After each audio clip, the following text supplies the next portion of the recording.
एक निशान है हो गया दूजा क्रैंक दी पुली केम दी पुली तो है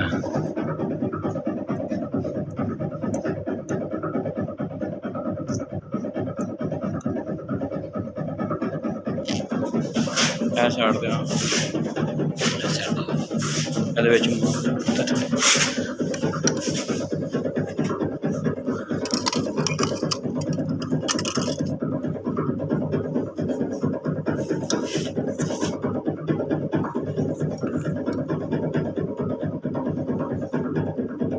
एक निशान है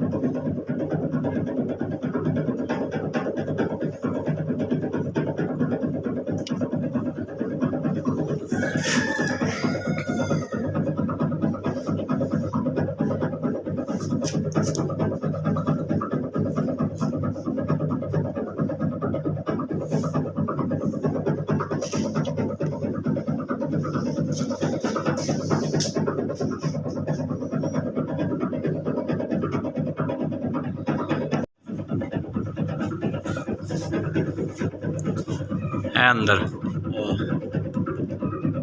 ਇਹ ਆਪਸ 'ਚ ਮੈਚ ਕਰਨੀ ਅਗਰ ਤੁਹਾਡਾ ਦੰਦਾ ਆਊਟ ਹੈ ਤਾਂ ਅੰਦਰੋਂ ਟਾਈਮਿੰਗ ਤੁਹਾਡਾ ਆਊਟ ਹੈ ਬਾਹਰੋਂ ਭਾਵੇਂ ਜਿੰਨਾ ਮਰਜ਼ੀ ਤੁਸੀਂ ਸੈੱਟ ਪੇ ਕਰਦੇ ਰਹੋ हाँ जी ऐसा टाइमिंग है कि इन्हें शो नहीं करना है ना ਉਹਦੇ ਵਿੱਚ